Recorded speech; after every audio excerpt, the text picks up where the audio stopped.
Okay, in this short video, I'm going to teach you how to make a dimple ring. So this is a ring that you'd want to put on a circular structure. So there's two ways you can do this. Okay, if I click on the Tori tool, I can go ahead and find a place to start at, make my circle, and then make my inner circle. Okay, so now I've made a ring. This is important because the poly structures have to be enclosed. So you can't just make two rings and assume that the computer knows that the space between the two rings should be the structure you intend.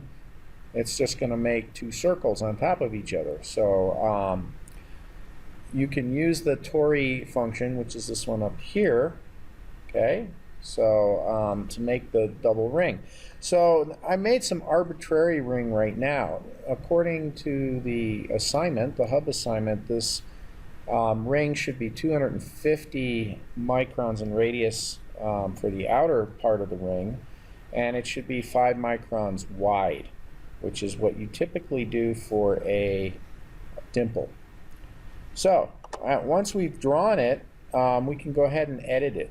So you go into the edit command, right? The edit drop-down menu. You go to edit object, and it comes up with this wonderful to make your life easier.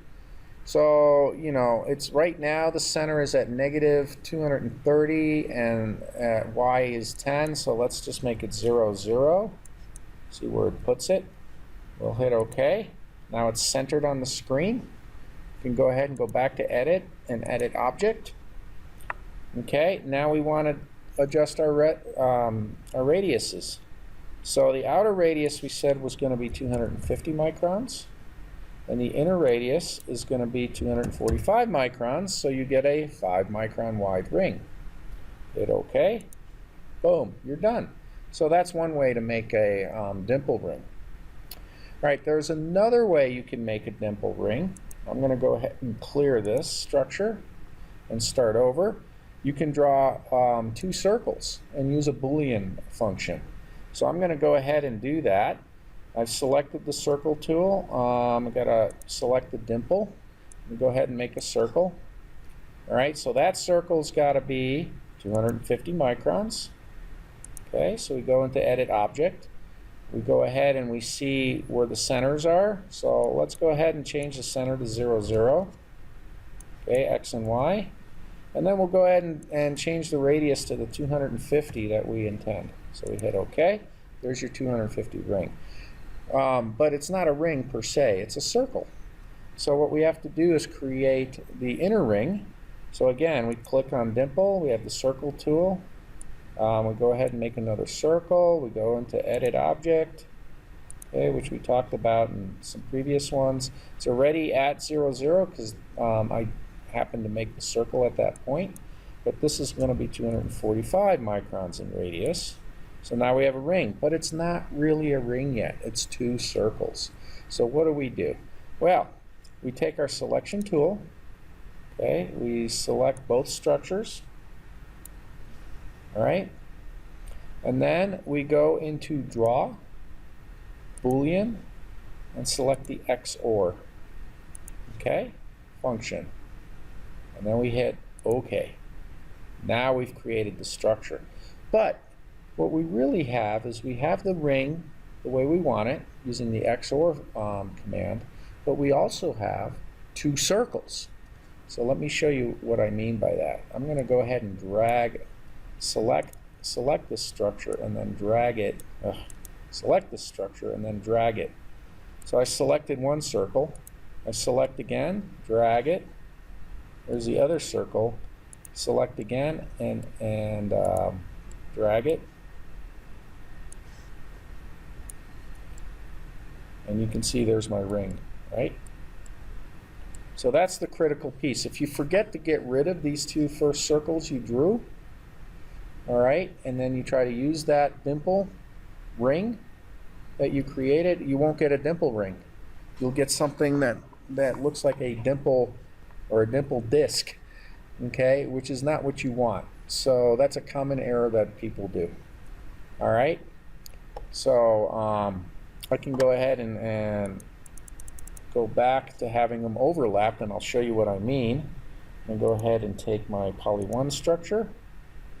Okay, I'm going to go ahead and make a big circle, right? And then if I look at the cross section of this, okay, you're going to see that you don't have the right dimple ring. Okay, we're going to go ahead and cross section this thing so you can see it. We'll set the 3D area. And I'm going to show you you don't have a dimple ring. Okay, so we're going to go ahead and view this. View 3D model. We're going to let it build.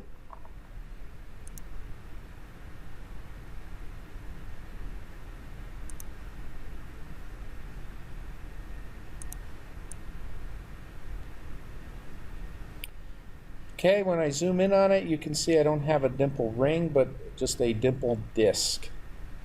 Okay, so let's go back to our 2D model view, or our 2D layout view. And I'm going to take the selection tool and try to select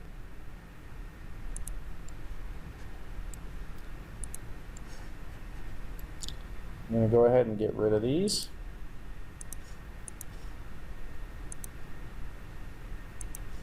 Now I'm going to rebuild the 3D model. Okay. And now you'll see, after rebuilding it, that we have a dimple ring. I'm going to go ahead and zoom in on it.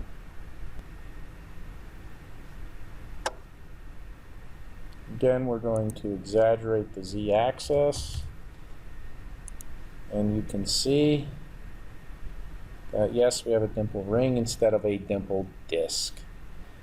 All right, so the key thing is if you're going to use a Boolean function to make a structure, a special kind of structure, you will need to remove the two